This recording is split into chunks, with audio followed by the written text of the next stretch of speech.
인사해 주시겠습니까? 예, 이곳에 오신 모든 분들 주님의 이름으로 환영하고 축복합니다. 저는 오늘 이제는 안심하라 라는 제목을 가지고 함께 하나님의 말씀을 나누기를 원합니다. 그 몇 년 전에 신문을 뜨겁게 달군 기사가 있었는데 그것이 뭐냐면 바로 연예인들의 프로포폴 중독에 관한 그러한 기사가 떴던 적이 있습니다.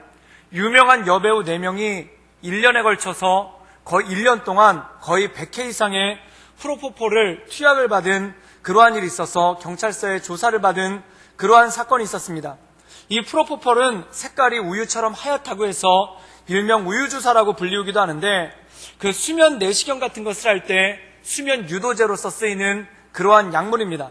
저도 위 내시경을 받을 때 이 프로포폴을 맞았던 경험이 있는데 그걸 맞고 나서 깜짝 놀랐습니다.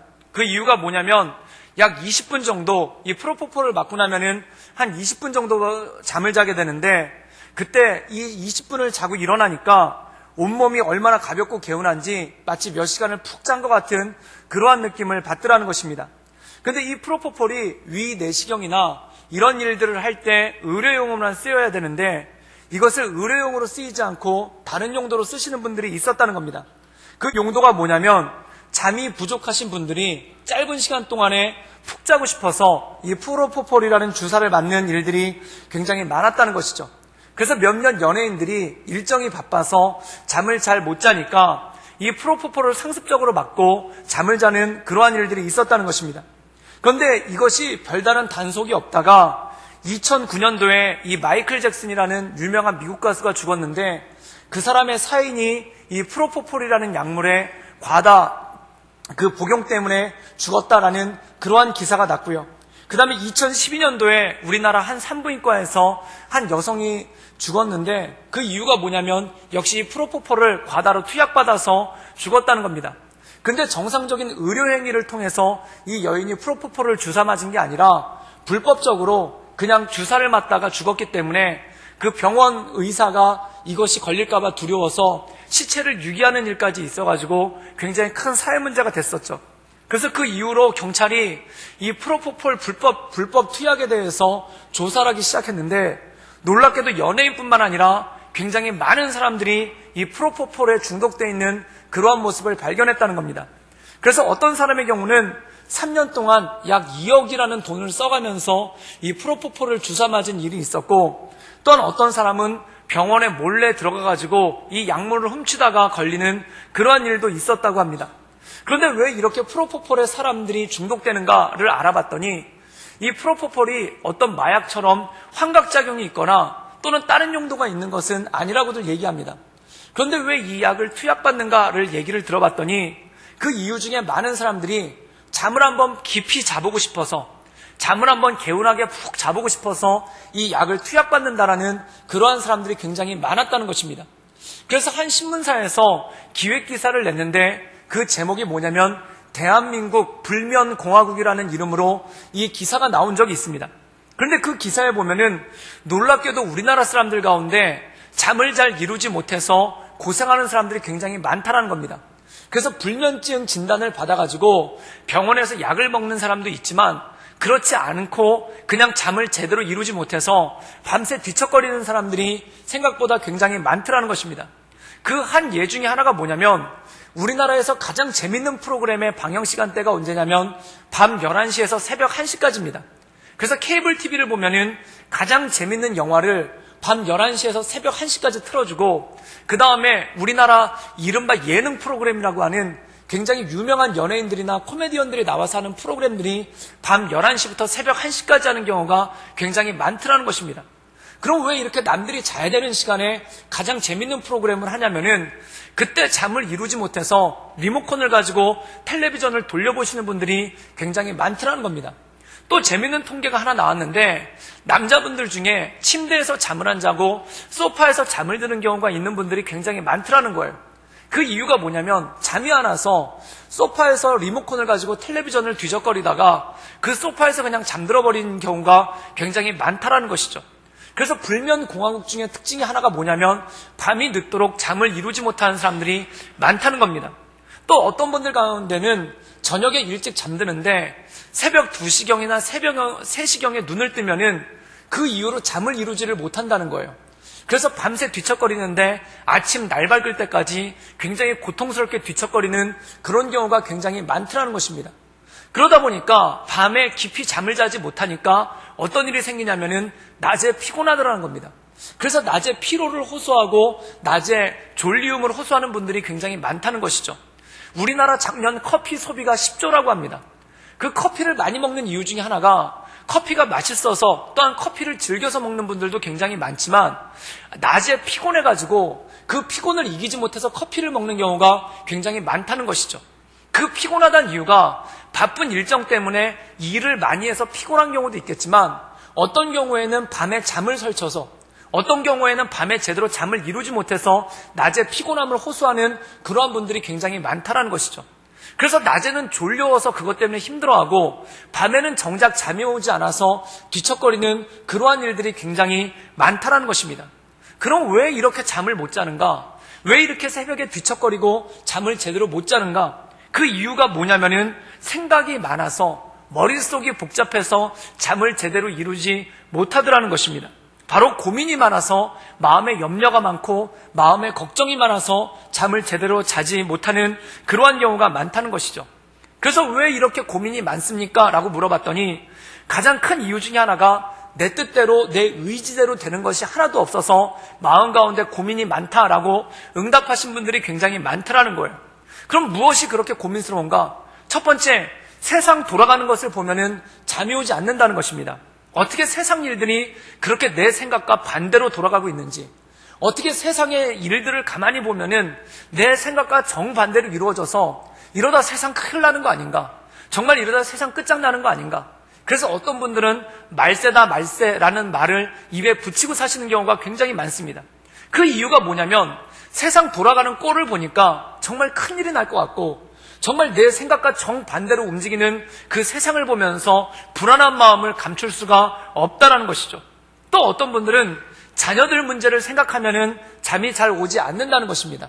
특별히 자녀들이 말을 잘 듣지 않거나 부모의 의도와 반대로 움직이는 그러한 자녀들을 보면은 자다가도 벌떡벌떡 깨죠. 그리고 또 어떤 경우가 있냐면 우리 자녀가 참 착하고 참 열심히 사는데 일이 잘 풀리지 않아서, 삶이 잘 풀리지 않아서 번번이 막혀있는 그러한 모습을 볼 때 마음 가운데 걱정이 돼가지고 잠을 잘 이루지 못하는 경우가 굉장히 많다는 것입니다. 또한 많은 분들이 굉장히 열심히 일하시고 또한 노력을 하면서 사는데도 불구하고 사업이 제대로 풀리지 않고 직장일이 제대로 풀리지 않아서 그것 때문에 근심하고 걱정하는 그러한 일들이 굉장히 많다는 것이죠. 또한 사람과의 관계 때문에 그런 경우도 굉장히 많다는 것입니다. 양보할 거 다 양보해주고 들어줄 거 다 들어주면은 사람 관계가 편해질 줄 알았는데 양보해줄 거 다 양보해줘도 들어줄 거 다 들어줘도 오히려 인간관계가 꼬이고 복잡해지는 것을 볼 때 마음 가운데 근심이 떠나질 않는다는 것입니다. 사랑하는 여러분, 그래서 사람이 밤에 잠을 제대로 못 자는 이유가 뭔가? 근심이 많아서, 걱정이 많아서 머릿속이 복잡해서 잠을 제대로 이루지 못한다는 것입니다. 그래서 성경에는 뭐라고 말씀하고 있냐면 시편 127편에 하나님께서 사랑하는 자에게 잠을 주신도다 라고 말씀하고 있다는 것입니다.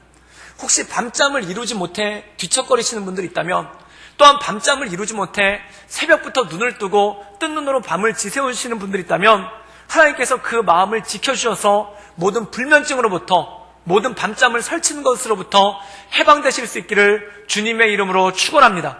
그래서 깊이 푹 자고 밤에 깊이 푹 자서 낮에 활력 있게 움직이는 그러한 역사가 있기를 주님의 이름으로 축원합니다. 오늘 말씀 가운데 보면은 밤잠을 이루지 못하는 그러한 사람들이 등장합니다. 그 이유가 뭐냐면 원하는 대로 되지 않아서, 계획대로 되지 않아서, 또한 인생의 풍랑을 만나서 인생이 어디로 향할지를 몰라서 걱정하고 고민하고 절망하는 사람들의 모습이 오늘 말씀 가운데 나와 있다는 것이죠. 그런데 이러한 사람들을 하나님께서 사도 바울을 통해서 어떻게 위로하시고 권면하시는지 이 말씀 가운데 잘 나와 있다는 것입니다. 오늘 말씀 사도행전 27장을 보면은 사도 바울이 배를 타고 여행하는 장면이 나옵니다. 그런데 이것이 보통 여행이 아니라 가이사랴에서 로마까지 황제의 재판을 받기 위해서 이 사람 바울이 가이사랴에서 로마까지 가는 긴 여정이 이 말씀 가운데 나오죠. 근데 로마까지 가는 여정 가운데 결코 순탄치 않은 일들이 벌어지는 것을 보게 됩니다. 우리가 오늘 함께 읽었던 사도행전 27장을 보면은 그 순탄치 않았던 일들이 어떤 일들인지 잘 나타난다는 것입니다. 먼저 보면은 사도 바울이 율리오라는 백부장과 로마 군단과 함께 몇몇 죄수들과 함께 아드라 무테노라는 배를 타고 떠납니다. 근데 이 배가 어디로 가냐면 로마로 직행으로 가는 게 아니라 배가 작기 때문에 소아시아에 있는 무라라는 항구에 정박을 하고 거기서 배를 바꿔 타게 됩니다. 그 바꿔 탄 배가 지중해를 가로지를 수 있는 큰 배 알렉산드리오라는 배를 타고 돌아가게 되죠. 근데 문제는 뭐냐면 로마까지 가야 되는데 역풍이 분다는 거예요. 그래서 역풍이 불어서 도저히 로마까지 갈 수가 없어서 그레데라는 섬, 크레타라는 섬에 임시로 정박을 하게 됩니다. 근데 이 역풍 가운데 간신히 결국 크레타까지 가는데 이 크레타에 도착한 항구가 어디냐면은 미앙이라는 작은 항구에 도착을 하게 됩니다. 우리로 치면은 조금 이해하기 쉽게 말씀드리냐면은 일본 후쿠오카에서 배를 타고 출발했는데 역풍을 맞아서 제대로 갈 수가 없어가지고 진해항에 들어온 것과 똑같다는 것이죠. 근데 거기서 어떤 일이 있냐면 이 미앙이라는 항구가 너무 적고 또한 역풍이 불어서 로마까지 갈 수가 없으니까 겨울 동안에 이 크레타라는 섬에 정박을 하기로 하는데 미앙이라는 항구가 너무 적다는 거예요. 그래서 어디로 이동을 하기로 하냐면은 미앙 근처에 있는 베닉스라는 큰 항구 도시가 있습니다. 진해에서 부산까지 이동을 하기로 한 거예요. 즉 진해가 너무 작기 때문에 오랫동안 정박하려면은 부산에 오는 게 좋겠다 싶어서 이 해안선을 따라서 부산까지 이동하는 것 같은 것이 바로 미양에서 베닉스까지 이동하는 경로라는 것이죠. 그런데 사도 바울이 그것에 대해서 이렇게 얘기를 합니다. 이대로 항해한다면, 즉 미양을 떠나서 베닉스로 간다면 배가 크게 파손되고 사람들도 다칠 수 있다라는 그러한 이야기를 합니다. 그런데 그때 선장과 선주가 그것을 반대하죠. 그 이유가 뭐냐면 큰 바다도 별 어려움 없이 건넜는데 그렇게 역풍이 불었는데도 불구하고 안전하게 지중해 바다를 잘 건넜는데 이 미양에서 베닉스까지는 마치 진해에서 부산항까지 가는 것과 똑같이 해안선을 따라서 얕은 바다로 가니까 어려움이 없다라는 것입니다. 그리고 거리도 짧기 때문에 별 문제가 없으니까 아무 문제 없다라고 얘기합니다. 그런데 바울은 만약에 항해를 하게 된다면 배가 파손될 것이다 라고 얘기를 하죠. 그때 이 로마 군단의 백인대장이 누구의 말을 듣냐면은 바울의 말을 듣지 않고 선장과 선주의 말을 듣고 미양에서 베닉스까지 배를 옮기기로 합니다. 그런데 여기서 문제가 생기는 거예요. 처음에는 남풍이 불어서 배가 잘 가는 것 같았는데 갑자기 유라굴로라는 광풍이 불어와가지고 이 배를 먼 바다로 떠내려가게 만듭니다. 즉 해안선을 따라서 오다가 이 유라굴로라는 광풍, 말 그대로 미친 바람이 불어가지고 이 바람이 얼마나 거셌는지 배가 해안선에 붙어있지 못하고 망망대해로 떠내려갔을 뿐만 아니라 배가 파손되고 나중에는 기울기까지 해서 이 배의 기울기를 맞추기 위해서 배 안에 있는 짐을 갖다 버려야 되는 그러한 어려움들이 생기고 말았다는 것이죠. 그때 이 상황이 얼마나 힘들고 어려웠는지 그것에 대해서 사도행전 27장 20절에 이렇게 말씀하고 있습니다. 우리 자막을 통해서 한번 읽도록 하겠습니다. 다 같이 읽겠습니다. 여러 날 동안 해도 별도 보이지 아니하고 큰 풍랑이 그대로 있음에 구원의 여망마저 없어졌더라. 오늘 말씀 가운데 보면 배가 망가져서 움직일 수가 없게 된 거예요. 그리고 풍랑이 그치지가 않아서 이 큰 파도 가운데 배가 표류를 하는데 먹을 것의 상당수를 갖다 버렸기 때문에 음식과 물은 점점 떠내려가고 그리고 배가 파손이 되었기 때문에 이 풍랑을 견디지 못하고 곧 침몰할 것 같은 그런 위기가 그 가운데 있었다는 것이죠.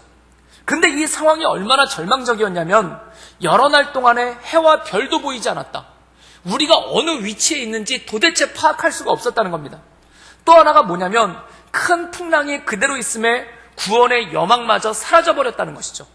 사랑하는 여러분, 이 배에 탄 사람들은 수십 년 동안 지중해에서 항해했던 백군들입니다. 즉 지중해 바다에서 험난한 파도와 풍랑을 이겨냈던 선장과 선주도 타고 있었는데 그들이 꼼짝도 할 수가 없었다는 거예요. 또한 이 말씀 가운데 보면은 이 역전의 용사, 전쟁터에서 수많은 목숨의 위험을 극복해낸 로마 군단이 타고 있습니다. 근데 그 사람들도 어떤 대책을 세워야 될지 아무런 대책이 없는 거예요. 그래서 표류하는 배에서 점점 가라앉고 있는 배를 바라보면서 떨어지는 음식과 식량을 바라보면서 마음 가운데 큰 절망 가운데 있었다는 것이죠. 사랑하는 여러분, 우리가 참 힘들고 어려운 일을 당하는 것이 바로 이것입니다. 어떤 분들은 인생을 항해와 똑같다라고 얘기를 하죠. 잘 준비해서 출발했는데 지금이야 배도 크고 엔진이 있으니까 원하는 방향까지 가는데 별 문제가 없습니다. 근데 이 당시에는 배도 조그맣고 노를 짓거나 그 바람을 이용해서 가는 돛담배니까 바람이 이상하게 불거나 파도가 거세면은 자기도 모르게 어디로 떠내려가는 그런 일들이 참 많았다는 거예요. 그런데 인생을 항해와 같다라고 얘기를 합니다. 내 뜻대로 노를 져서 가면 원하는 대로 가야 되는데, 내 뜻대로 돛에 바람을 맞추면 바람이 원하는 방향으로 불어줘야 되는데 그렇지 않은 경우가 너무나 많다라는 것이죠. 요즘에 동계올림픽이 한창입니다.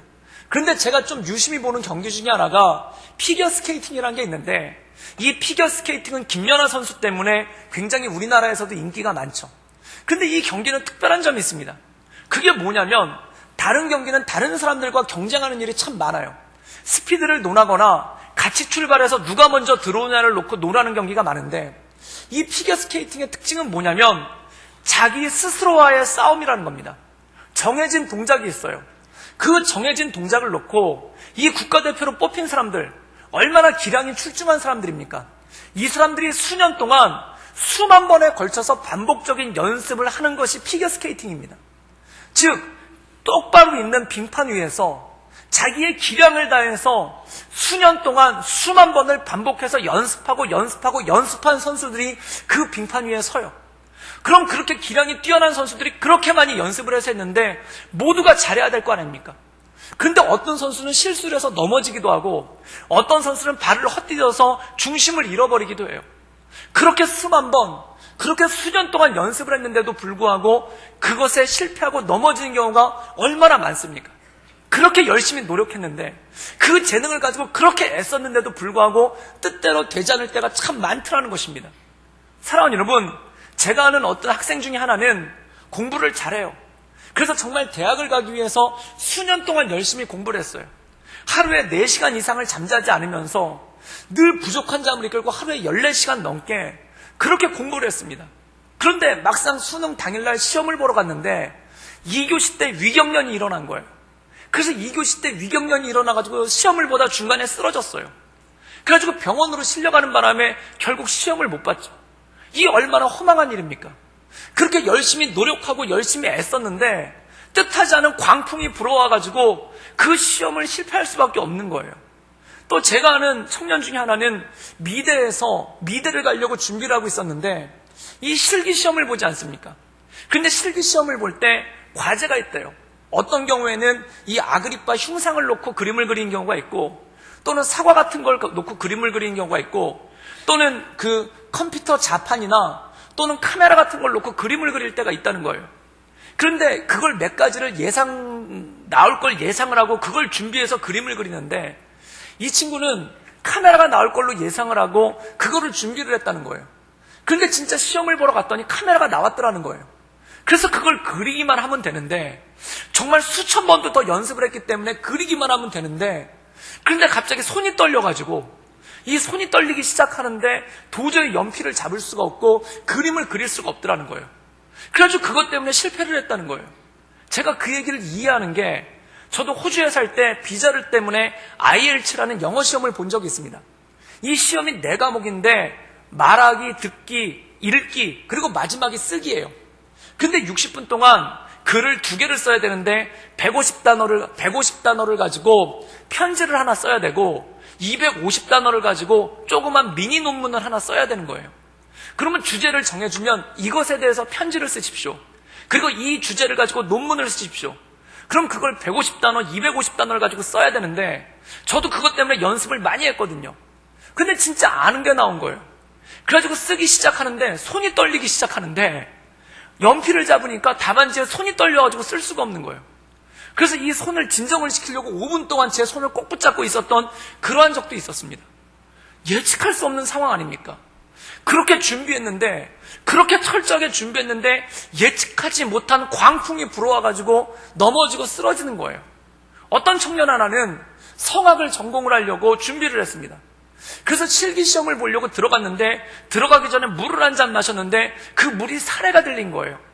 그래서 사례가 들려가지고 기침을 몇 번 하고 났더니 그게 딱꼭질이 돼가지고, 딱꼭질이 멈추질 않아가지고 시험 보러 갔는데 그 딱꼭질 때문에 결국 시험을 못 보고 실패한 그런 경우도 있습니다. 사랑하는 여러분, 정말 그렇습니다. 그렇게 철저히 준비했는데, 그렇게 열심히 노력했는데, 그렇게 열심히 애썼는데 뜻하지 않는 유라 굴로와 같은 광풍이 불어서 나도 원하지 않는 대로 떠내려가고, 그리고 거기서 나도 어쩔 줄 모르는 그러한 상황이 벌어지고 있을 때가 얼마나 많겠습니까? 사랑하는 여러분, 우리의 인생이 그렇습니다. 그렇게 계획 세워서 사업을 했는데 어느 순간 사업이 어그러질 때가 있고, 그렇게 계획을 세워서 준비를 했는데 그 계획이 한순간 어그러질 때가 있고, 그렇게 철저하게 노력하면서 애쓰면서 살았는데 그것이 뜻하지 않은 광풍이 불어서 모든 것이 물거품이 되어버리는 그러한 상황이 우리 삶 가운데 많이 있다는 것이죠. 그렇다면 어떻게 해야 될까요? 오늘 말씀해 보면 그렇습니다. 정작 깊은 바다, 정작 큰 바다에서는 역풍을 맞아가면서 간신히 이겨나갔는데, 그 조그만 해안선, 그 짧은 해안선을 따라가다가 뜻하지 않은 광풍을 만나서 표류하고 있는 모습이 이 말씀 가운데 있었다는 것이죠. 그런데 중요한 것이 있습니다. 모든 사람들이 넋이 빠져서, 모든 사람들이 어떻게 할지 몰라서 갈팡질팡하고 있을 때, 희망마저도 없는 그런 상황 가운데 있을 때, 그때 하나님께서 바울을 통해서 역사하십니다. 오늘 바울이 사람들 가운데 일어나서, 망연자실하게 앉아있는 그 사람들 가운데 일어나서 이렇게 말씀하는 내용이 오늘 말씀 가운데 나온다는 것이죠. 우리 사도행전 27장 21절 말씀을 읽겠습니다. 21절부터 22절까지의 말씀을 읽겠습니다. 다 같이 읽겠습니다. 여러 사람이 오래 먹지 못하였음에 바울이 가운데 서서 말하되, 여러분이여 내 말을 듣고 글에 대해서 떠나지 아니하였으며 이 타격과 손상을 면하였다면 좋을 뻔하였노라. 내가 너희에게 권하노니 이제는 안심하라. 너희 중 아무도 생명에는 아무 손상이 없겠고 오직 배뿐이니라. 모든 사람들이 망연자실해서 앉아있고 그 표류하는 배에서 두려움에 떨고 있을 때, 그때 사도 바울이 일어납니다. 그리고 그들에게 뭐라고 얘기를 하냐면은, 이제는 안심하라. 왜 그런가? 너희 가운데 누구도 생명이 다치지 않고 배만 파손될 뿐이다 라고 얘기합니다. 그럼 사도 바울이 그들을 안심시킬 수 있었던 이유는 무엇일까요? 우리 사도행전 27장 23절에서 25절까지의 말씀을 읽겠습니다. 우리 다 같이 읽겠습니다. 내가 속한 바 곧 내가 섬기는 하나님의 사자가 어젯밤에 내 곁에 서서 말하되, 바울아 두려워하지 말라. 내가 가이사 앞에 서야 하겠고 또 하나님께서 너와 함께 항의하는 자를 다 내게 주셨다 하였으니, 그러므로 여러분이여 안심하라. 나는 내게 말씀하신 그대로 되리라. 하나님을 믿노라. 오늘 말씀 가운데 보면은 사도 바울이 이렇게 얘기합니다. 내가 믿는 하나님이 어젯밤에 나에게 말씀하셨다. 그리고 나는 이 하나님을 믿는다라고 말씀하고 있다는 겁니다. 사랑하는 여러분, 어떤 사람이 리더가 되는가? 어떤 사람이 지도자가 되는가? 목소리가 큰 사람이 아니라, 경험이 많은 사람이 아니라, 어떤 권력을 가지고 있는 사람이 아니라 하나님의 말씀을 붙잡는 사람이 리더가 되는 줄 믿습니다. 세상이 혼란에 빠지면 사람들의 불안을 부추기는 사람이 나타나요. 또한 세상이 혼란에 빠지면 사람들이 두려움을 부추기는 사람들이 나옵니다. 사랑하는 여러분, 반드시 기억하십시오. 두려움과 불안함을 던져주는 사람은 절대 지도자가 아닙니다. 그 사람들은 누구냐면 선동가예요. 사람들이 혼란에 빠져 있을 때, 사람들이 낙심에 빠져 있을 때 그들을 안심케 하는 것이 아니라, 하나님의 말씀으로 그들을 평안케 하는 것이 아니라 오히려 두려움을 증폭시키고 불안함을 증폭시킨 사람들이 있어요. 이 사람들은 지도자가 아닙니다. 사랑하는 여러분, 이단 종파 사람들 보면은 신앙 가운데 어려워하고 있는 사람한테 와가지고 그의 불안감을 증폭시키고 그의 두려움을 증폭시켜요. 그래서 불안하고 두려워서 어쩔 줄을 모르게 만든 다음에 그의 코를 꿰고 끌고 갑니다. 이게 이단 종파의 특징이에요. 또한 세상이 혼란해지면은 사람들이 절망에 빠졌을 때 그 두려움을 증폭시키고 그 다음에 불안함을 증폭시켜서 사회를 혼란하게 만든 다음에 그 다음에 자기가 원하는 대로 세상을 끌고 가는 사람들이 있어요. 공산주의자들이 그렇게 해요. 그래서 세상을 뒤집어 버린다는 겁니다. 사랑하는 여러분, 믿음의 사람들은 어떤 사람들인가? 세상이 혼란 가운데 빠져 있을 때, 사람들이 염려 가운데 빠져 있을 때, 이제는 안심하라, 하나님께서 너와 함께 하시니 이제 너희는 안심하라 라는 하나님의 말씀을 전할 수 있는 사람이 이 땅의 지도자인 줄 믿습니다. 왜 교회가 희망일까요? 교회는 불안에 떠는 세상 가운데 희망을 말하기 때문에 그렇습니다. 불안에 떠는 세상 가운데 이제는 안심하라. 물론 배가 다쳤지만, 풍랑이 머물고 있지만 하나님께서 우리와 함께 하신다. 하나님께서 우리를 구원하신다. 이것이 하나님께서 우리에게 주시는 메시지인 줄 믿습니다. 사도행전 16장에 보면 이런 말씀이 나와요.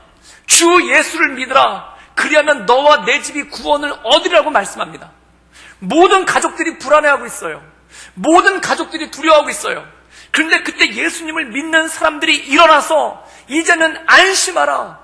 이제는 걱정하지 말아라. 하나님께서 너와 함께 하시니 너는 안심하라 라고 말할 수 있는 사람이 그 가정의 희망인 줄 믿습니다.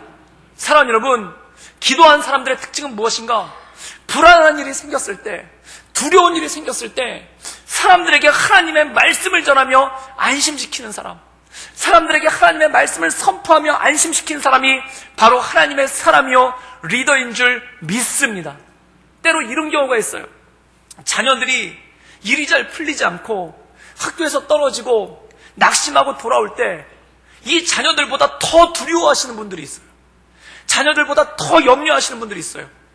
그래서 자녀는 시험이 떨어져서 10만큼 두려운 마음으로 왔는데 엄마가 100만큼 두려워하면서 벌벌 떨면서 이제 네 인생 어떡할래 그래요. 그러면 자녀는 더 깊은 절망으로 빠져드는 거예요.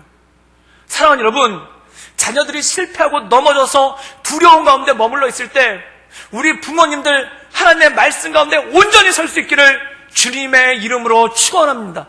그래서 자녀들을 보고 얘기하는 거예요. 이제는 안심하라. 하나님께서 너와 함께 하시니 이제는 안심하라. 제가 이 말씀을 묵상하면서 마음에 크게 찔림이 왔어요. 그게 뭐냐면 저희 집에 아이가 성적표 가져왔을 때 그 성적표 보고 수선 떠는 건 저밖에 없더라고요. 이걸 어떻게 애는 뭐 빵점을 맞든 100점을 맞든 평안한데 저만 그거 보고 막 어쩔 줄 몰라가지고 막 뭐 두려워하고 낙심하고 너 그러고 어떻게 살래? 너 그러고 세상 어떻게 살아갈래? 막 그런 거예요. 그때 깨달았어요.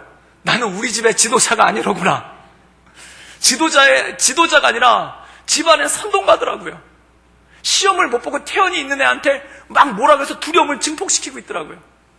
그런데 이 말씀을 묵상하고 이 말씀을 듣다 깨달았습니다. 지도자는 어떤 사람인가? 가장은 어떤 사람인가? 세상이 혼란에 빠졌을 때, 사람들이 두려워하고 있을 때 이제는 안심하라. 하나님께서 너와 함께 계시니 너는 안심하라 라고 선포할 수 있는 우리 구덕교의 모든 성도들이 될 수 있기를 주님의 이름으로 축원합니다. 왜 교회가 세상의 희망인가? 세상은 혼란합니다. 정말 그렇습니다. 우리가 세상에서 일어나는 일들 보면 얼마나 폐악한 일들이 많이 일어나고 얼마나 폐륜적인 일들이 많이 일어나고 얼마나 세상이 거꾸로 돌아가는 일들이 얼마나 많이 일어납니까? 그런 일들을 바라보면서 이거 세상에 어떻게 되려고 이렇게 되나라는 걱정과 염려가 있지 않습니까? 사랑하는 여러분, 기도하며 나갈 수 있기를 주님의 이름으로 축원합니다. 그리고 성도는 빛과 소금으로 세상을 향해 외치는 것입니다. 이제는 안심하라. 하나님께서 우리와 함께 계시니 하나님께서 우리를 구원하시니 너희는 안심하라. 이 불안함과 초조 가운데 있는 세상 가운데 하나님의 구원의 역사를, 함께 하시는 역사를, 동행하심의 역사를 선포하는 우리 구덕교의 모든 성도님들 될 수 있기를 주님의 이름으로 축원합니다. 또한 걱정과 근심 가운데 밤잠 이루지 못하시는 분들이 있다면 이제 안심하며 평안하실 수 있기를 주님의 이름으로 축원합니다. 하나님이 여러분과 함께 하십니다. 하나님이 여러분과 동행하십니다. 그런데 중요한 것이 있습니다. 사람이 잠을 못 자는 이유, 아까 말씀대로 처음에 고민이 많아서 그렇습니다. 또 하나의 이유가 있는데 그것은 허무해서 그렇습니다. 허무하면 잠이 잘 오질 않아요. 허무하다는 건 뭡니까? 인생이 잘 풀리고 있는 것 같은데, 인생이 잘 되고 있는 것 같은데 갑자기 마음에 허무함이 쫙 올 때가 있어요. 연예인들 가운데 마약을 하시는 분들이 많습니다. 그 마약 하시는 분들에 보면은 인기가 별로 없는 분이 마약하는 경우는 극히 드물더라고요. 누가 마약을 많이 하냐면 인기가 최절정에 있는 사람들이 마약을 참 많이 해요. 그래서 우리가 잘 아는 대로 엘비스 프레슬리라는 사람도 마약 중독으로 죽지 않았습니까? 그리고 아까 말씀드렸던 마이클 잭슨이라는 사람도 약물 중독, 그리고 휘트니 휴스턴이라는 유명한 여가수도 약물 중독으로 죽었어요. 그리고 우리나라에도 보면은 인기 절정에 있는 가수들이 대마초 문제 때문에 감옥에 가고 몰락하는 경우가 얼마나 많습니까? 근데 신기한 게 그거예요. 왜 그렇게 인생이 잘 풀리는데, 그렇게 인기가 많은데, 그렇게 부와 명예를 가졌는데 왜 마약을 함으로써 인생을 망치는가? 제가 어떤 가수분에게 물어봤어요. 그분이 이런 얘기를 하시는 거예요. 수만 명이 모였을 때 콘서트를 하는데 그때 사람들의 환호성 소리를 듣고 그 환호성에 도취되어서 같이 막 노래를 부르다가 그 콘서트가 끝나고 무대 조명이 하나씩 하나씩 꺼지기 시작하면은 그 다음부터 마음에 허무함이 몰려오기 시작한다는 거예요. 그 허무함을 견딜 수가 없어가지고 마약 생각이 나기도 시작하고 마약에 생각이 오는 사람들이 굉장히 많더라는 것입니다. 사랑하는 여러분, 인생이 잘 풀렸어요. 또한 열심히 일했어요. 그리고 뭔가 성공해서 사업도 일어났어요. 집안도 일궈놨어요. 자녀도 잘 키웠어요. 그리고 회사도 잘 다니고 정년퇴직했어요. 그런데 어느 순간 허무해요. 내가 뭐하고 살았나 싶어요. 마음 가운데 허무가 쫙 몰려오기 시작합니다. 그때 잠을 자지를 못하는 거예요. 제가 가만히 보니까 목회자들이 제일 위험할 때가 언제냐면 주일날 저녁이에요. 왜 주일날 저녁이냐면 제일 성령 충만할 때가 언제냐면 토요일날 저녁이에요. 그때는 성령 충만해요. 계시를 받으려고 했어요. 말씀을 받으려고 했어요. 그래서 성령 충만해요. 그리고 주일날 오전 이 시간에는 말씀 전환하고 불꽃처럼 활활 타올라요. 그런데 예배가 끝나고 주일 저녁이 되면은 주일 낮에 하도 활활 타올라가지고 제가 돼버려요. 그리고 제가 돼버려서 쓰러져 있어요. 그러다 보면 어떤 일이 생기냐면 허무감이 올 때가 있어요. 사역 잘 끝내고 났는데, 말씀 잘 전하고 났는데, 예배 잘 인도하고 났는데 갑자기 허무함이 물밀듯이 올 때가 있어요. 그래서 사고 치시는 목사님들 보면은 주로 언제 사고를 많이 치냐면은 주일날 밤에 사고를 많이 쳐요. 그래서 주일날 밤이 이 목회자들에게서 가장 성령 충만해야 되는 자리, 그때 성경을 읽어도 한 자라도 더 읽고, 그때 기도를 해도 한마디라도 더 하고, 그때 혼자 있지 말고 가족들이랑 같이 있어야지 괜히 이상한 짓 하다가 사고치기 딱 십상이라는 거예요. 그런데 사랑하는 여러분, 예수님은 어떻게 하셨는가? 예수님은 이것에 대해서 어떻게 하셨는가? 성경에 보면 예수님의 사역을 마치셨을 때 낮에 수많은 사람들이 와서 예수님의 말씀을 듣고 기도를 받고 병 나음을 받습니다. 또한 예수님의 사역이 가장 절정에 이르셨을 때가 언제냐면 오병이어의 기적을 일으켰을 때예요. 그때 수많은 사람들이 예수님을 연호하면서 예수님을 왕으로 삼자고 그랬어요. 그때 예수님이 어떻게 하셨는가? 홀로 한적한 곳에 가셔서 기도하셨다는 겁니다. 사랑하는 여러분, 그 허물을 이겨낼 수 있는 능력이 무엇인가? 바로 기도함을 통해 하나님 말씀 가운데 온전함을 서는 줄 믿습니다. 사람들이 밀물처럼 물려왔다가 썰물처럼 빠져나가는 거예요. 그때 허무해요. 그때 허탈해요. 그때 마음이 허전해요. 그때 예수님은 어떻게 하셨는가? 홀로 하나님과 긴밀한 교제, 기도함을 통해 하나님께 나가는 그러한 역사가 있었다는 것이죠. 제가 결혼할 때 대학교 3학년 때 저희 아내를 처음 만났는데 그때 연애를 시작을 했어요. 날짜도 기억해요. 1998년도 8월 16일 그때 사귀자고 프로포즈를 했어요. 그래서 연애를 실컷 하다가 1998년 12월 25일 크리스마스 저녁에 결혼하자고 프로포즈를 했어요. 근데 그때 제가 대학교 3학년이니까 통장 잔고 2만 원. 어떻게 결혼하겠습니까? 그래서 뭐라고 약속을 했냐면 일단 통장 잔고가 늘어날 가능성은 없는데 지금 대학교 3학년 때 결혼하기는 힘들고 1년만 기다려주면 내가 열심히 공부를 해서 신학대학원에 입학을 하겠다. 일단 목회자가 되기 위해서 하나 넘어야 되니까 그동안 공부하겠다고 그런 거예요. 그래가지고 열심히 공부를 했어요. 진짜 열심히 공부를 했습니다. 근데 문제는 뭐냐면 공부한다고 또 연애를 안 할 수는 없잖아요. 공부한다고 또 데이트는 안 할 수 없잖아요. 근데 문제가 있습니다. 데이트도 시간이 많이 걸리고 공부도 시간이 많이 걸려요. 여러분, 데이트 30분 만에 끝낼 수 있겠습니까? 밥도 먹어야지, 영화도 봐야지, 커피도 마셔야지. 일단 기본적으로 몇 시간 잡아야 돼요. 그런데 공부도 해야 되는 거예요. 또 날짜 정해놓고 일주일에 한 번만 만납시다. 그게 됩니까? 공식적으로 한 번이고 비공식적으로 6번 만나게 되죠. 그러니까 공부는 해야 되는데 데이트도 같이 하려니까 시간이 없는 거예요. 그러니까 마음 가운데 분주함이 넘치다 보는 겁니다. 그런데 사랑하는 여러분, 이런 일이 있어요. 사람이 마음이 분주하고 바쁘다 보면은 목소리가 커져요. 사람이 분주하고 바쁘다 보면은 짜증이 늘어요. 그리고 그 분주하고 바쁜 것을 뭘로 정당화를 시키냐면, 내가 누구 때문에 이렇게 바쁜데, 내가 누구 때문에 이렇게 분주한데, 지금 결혼하려고 이거 대학원 준비하고 그리고 기쁘게 해주려고 데이트하고 있으니까 저희 아내 때문에, 그 당시 여자친구 때문에 제가 이렇게 바쁜 거예요. 그러니까 바쁘니까 짜증을 부려요. 그런데 내가 저희 여자친구 때문에, 저희 아내 때문에 바쁘니까 제가 짜증 부리는 거를 제 아내가 이해해 줘야 되는 거 아닙니까? 근데 그걸 이해를 못 해주네요. 그러니까 섭섭함이 확 몰려오는 거예요. 사랑하는 여러분, 많은 아빠들이 실수하는 게 바로 그겁니다. 많은 아버지들이 가정을 위해서 몸바쳐서 일한다고 생각을 해요. 가정을 위해서 바빠요. 가정을 위해서 분주해요. 그러다 보니까 목소리가 커져요. 그러다 보니까 짜증이 많아져요. 그래서 가족들한테 소리 지르기도 하고 가족들한테 짜증도 부려요. 그런데 가족들이 그걸 못 받아줘요. 그럼 섭섭함이 확 몰려오는 거예요. 사랑하는 여러분, 우리가 세상 살면서 한 가지 착각하는 게 있는데, 바쁜 사람은 짜증 부려도 된다라는 생각이 있습니다. 게다가 가족들을 위해서 바쁘기 때문에 가족들에게 짜증 부려도 괜찮다라는 생각이 있어요. 내가 누구 때문에 바쁜 건데, 내가 누구 때문에 힘든 건데, 내가 누구 때문에 이 고생하는 건데 이까지 짜증 하나 못 받아주나, 이런 생각이 마음 가운데 드니까 섭섭해지는 겁니다. 여러분, 누구 때문에 바쁘십니까? 누구 때문에 그렇게 고생하십니까? 다 알고 보면 나를 위한 거예요. 다 알고 보면 나 행복하자고 하는 거예요. 다 알고 보면 나를 위한 거예요.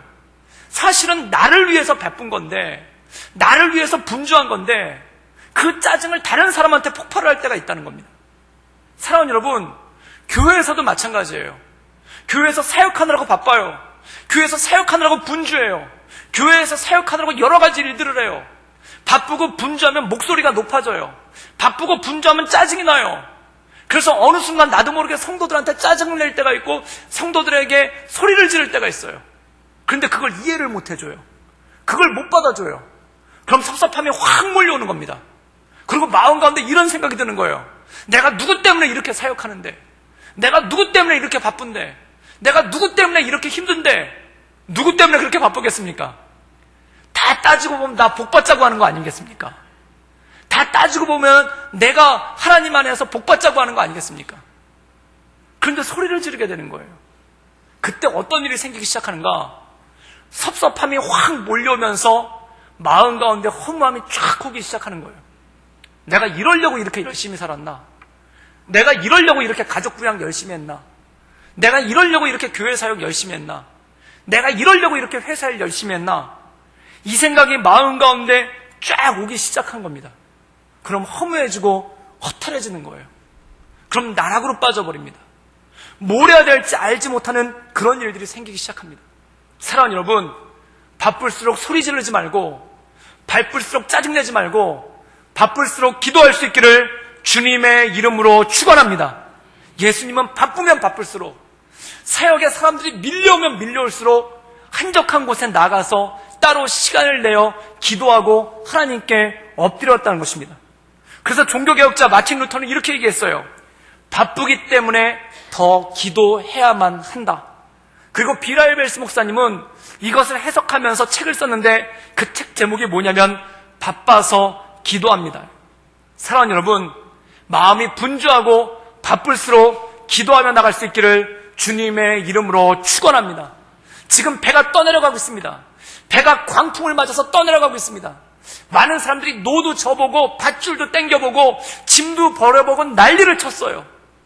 바빠요. 얼마나 수많은 소리들을 질렀겠습니까? 얼마나 많은 짜증들이 그 안에 있었겠습니까? 그런데 아무것도 해결되지 않는 거예요. 그리고 모두가 허탈해하는 거예요. 모두가 고민 가운데 빠진 거예요. 그때 사도 바울이 일어나서 하나님의 말씀을 전합니다. 많은 사람들이 이렇게 분주할 때, 많은 사람들이 이렇게 바쁠 때, 많은 사람들이 이렇게 노를 젓고 살려고 발버둥칠 때 사도 바울은 뭐 했겠습니까? 그는 하나님께 기도한 거예요. 그때 하나님께서 그의 마음을 붙잡아 주신 겁니다.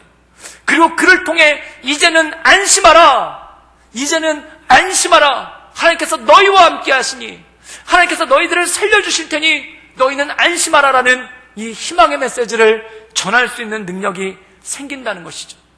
사랑하는 여러분, 기도하면 어떻게 되는가? 침착해집니다. 기도하면 어떻게 되는가? 마음이 정리가 되는 거예요. 어떤 분이 그런 얘기를 하시더라고요. 코끼리를 냉장고에 넣는 법. 교수님들한테 물어봤대요. 코끼리를 어떻게 하면 냉장고에 넣겠습니까? 그때 교수님들이 이렇게 대답했대요. 조교에게 시키면 됩니다. 그리고 목사님들께 물어봤대요. 어떻게 하면 코끼리를 냉장고에 넣겠습니까? 전도사님들에게 시키면 됩니다. 이렇게 얘기했다는 거예요. 그런데 엄마들한테 물어봤대요. 엄마들에게 어떻게 하면 코끼리를 냉장고에 집어넣겠습니까? 그때 엄마들이 뭐라고 대답하셨냐면 정리해서 집어넣으면 된다고 그러셨다는 거예요. 정말 그래요. 제가 이사할 때마다 깜짝 놀라는 게 장롱에서 한두 끝도 없이 쏟아져 나와요. 어떻게 그렇게 많은 짐들이 다 들어가 있었는지 넣을 수 있는 힘이 뭘까요? 정리해서 그래요. 정리하면 마음과 장롱에 많은 것을 넣을 수 있습니다. 마찬가지예요. 우리가 바빠서 복잡한 게 아니에요. 바빠서 힘든 게 아니에요. 분주해서 힘든 게 아니에요. 마음에 정리가 되지 않아서 바쁜 거예요. 마음에 정리가 되지 않아서 고민이 많은 거예요. 마음에 정리가 되지 않아서 늘 시간이 없는 거예요. 사랑하는 여러분, 어떻게 하면 마음을 정리할 수 있는가? 기도할 수 있기를 주님의 이름으로 축원합니다. 어떤 사람은 되게 바쁘게 사는 것 같은데 50%도 사용하지 못하는 사람이 있습니다. 자기 시간을 50%도 사용하지 못하는 사람이 있어요. 어떤 사람은 되게 여유있게 룰루랄라거리면서 사는 것 같은데 자기 인생을 100% 다 사용하는 사람이 있습니다. 사랑하는 여러분, 바쁜 것이 좋은 것이 아니라, 분주한 것이 좋은 것이 아니라 잘 하나님 앞에 정리되어 있는 것이 중요한 것입니다. 그럼 어떻게 정리할 수 있는가? 기도함으로써, 하나님 말씀 가운데 엎드림으로써 우리의 마음이 정리되어지고 우리의 마음이 하나님 말씀 가운데 온전함을 입을 수 있다는 것이죠. 정말 그렇습니다. 인생은 항해와 똑같습니다. 마음먹은 대로 잘 안 갑니다. 마음먹은 대로 바람이 불어주지 않습니다. 밤을 새워서 노를 젓는데도 배는 땅땅으로 갑니다.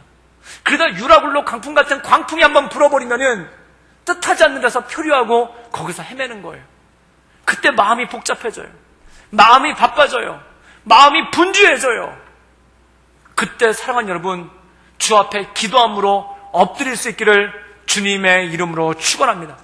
그때 바울처럼 얘기하는 거예요. 이제는 안심하십시오. 이제는 안심하십시오, 여러분. 하나님께서 우리와 함께 계십니다. 사랑하는 여러분, 하나님의 말씀 가운데 그 인도하신 가운데 날마다 평안함을 누리며 안심하며 나가는 우리 구덕교의 모든 성도들이 될 수 있기를 주님의 이름으로 축원합니다. 기도하시겠습니다. 사랑의 마하신 주님, 우리가 이 세상을 살아갈 때 우리를 잠 못 이루게 하는 것이 너무나 많음을 고백합니다. 고민이 많아서, 생각이 많아서, 염려가 많아서 뒤척거리기도 하고, 또한 인생이 허무해서, 사는 게 허무해서 하나님 뒤척거리기도 합니다. 주님, 우리 마음 가운데 오셔서 우리의 마음을 붙잡아 주시옵소서. 이제는 안심하고 편히 잠잘 수 있도록 주님 도와주시고, 이제는 안심하고 하나님 세상에 주님의 평화를 전하는 그러한 삶이 될 수 있도록 주님 이끌어 주시옵소서. 기도하게 하시고 엎드리게 하시며 예수님을 본받아서 그 바쁜 삶 가운데, 그 광풍에 떠밀려가는 삶 가운데 우리가 기도하며 주 앞에 엎드릴 수 있도록 주님 이끌어 주시옵소서. 예수님의 이름으로 감사하며 기도드리옵나이다. 아멘.